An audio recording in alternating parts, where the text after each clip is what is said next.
What's up, KG? May sinalihan ka na bang airdrop? Tapos wala kang nakuha? Or worse, after mo sumali, sunod-sunod na yung scam message mo. Hindi coincidence yun.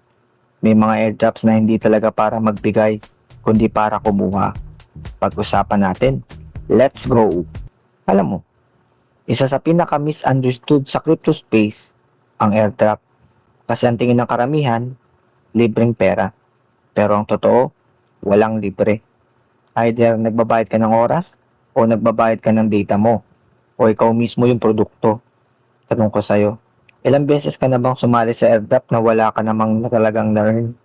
Kung madalas, hindi ka malas. Hindi lang malinaw sa'yo kung paano talaga gumagana yung sistema.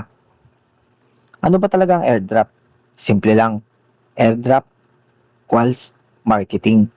Hindi siya reward system. Hindi siya charity. Ginagamit yan para mag-build ng hype, mag-collect ng users, mag-test ng engagement, at minsan, mag-collect ng data. Data harvesting airdrops. Yan ang core idea.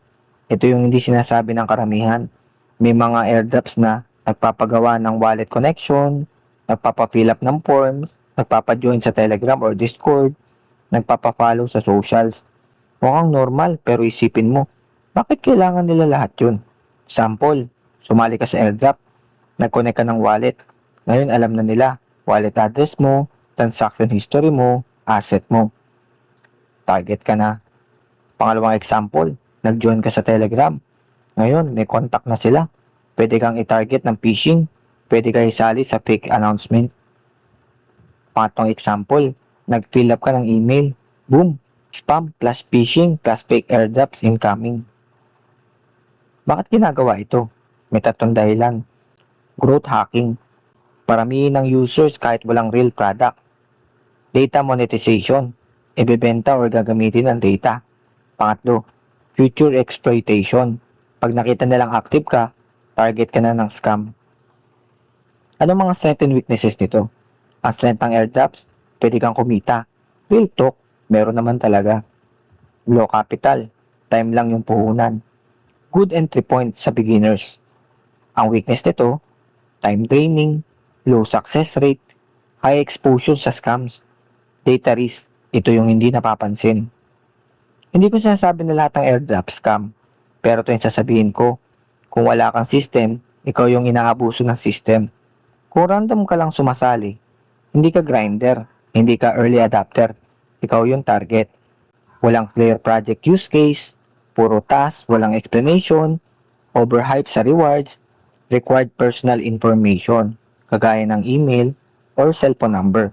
At okay naman ito kung may actual product, may investor or backing, transparent ang roadmap, optional lang ang personal data. Pero pro tip, gumamit ka ng burner wallet, separate na email, wag yung main account.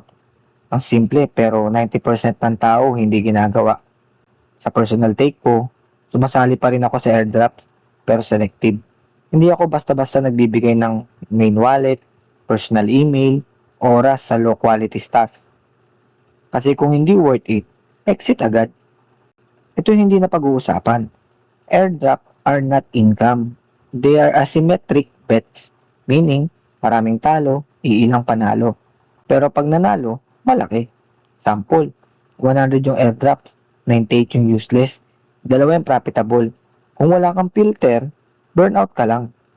May ibang project, kumikita sa data bago pa mag-launch. Yung iba ginagamit yung airdrop para mag-fake ng traction. May communities na ginagamit lang para hype. Tapos, aabandonahin na yung project. Hindi mo kailangan sumali sa lahat. Ang mas importante, alam mo kung bakit ka sumasali. So next time na may makita kang free airdrop, tanungin mo muna, libre ba talaga to? O ako yung binabayaran gamit yung data ko? Kung gusto mo kumita sa space na to, hindi sapat yung sipag. Kailangan mo ng awareness. Game on!